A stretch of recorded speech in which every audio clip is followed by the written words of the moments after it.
ಅಪ್ಪ, ತಂದೆ ಎಂಬ ಶಬ್ದವೇ ಒಂದು ಶಕ್ತಿ. ಕುಟುಂಬಕ್ಕಾಗಿ ಅಪ್ಪ ಪಡುವ ಕಷ್ಟ, ತ್ಯಾಗ ಮತ್ತು ಅವರ ನಿಸ್ವಾರ್ಥ ಪ್ರೀತಿ ವರ್ಣನಾತೀತ. ಅಪ್ಪ ಎಂದರೆ ಮನೆ ಬೆನ್ನೆಲುಬು ಮತ್ತು ಮಕ್ಕಳ ಮೊದಲು ಹೀರೋ.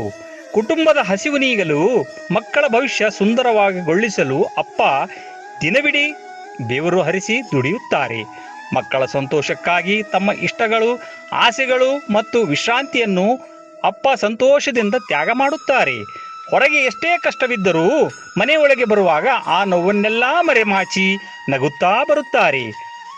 ಅಮ್ಮನಂತೆ ಅಪ್ಪ ಪ್ರೀತಿಯನ್ನು ಪದಗಳಲ್ಲಿ ಹೇಳಿಕೊಳ್ಳುವುದಿಲ್ಲ, ಆದರೆ ಅವರ ಪ್ರೀತಿ ಮೌನವಾಗಿ ಕೃತಿಗಳಲ್ಲಿ ವ್ಯಕ್ತವಾಗುತ್ತದೆ.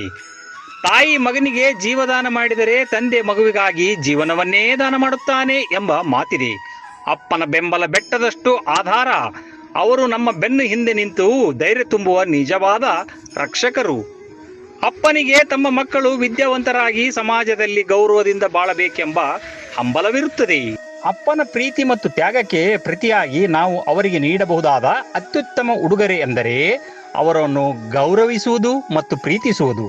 ಅಪ್ಪ ಎಂದರೆ ಶಬ್ದವಲ್ಲ, ಅದು ಮೌನದೊಳಗಿನ ತ್ಯಾಗ, ಕಣ್ಣಲ್ಲಿ ಹೇಳಿದ ಪ್ರೀತಿ.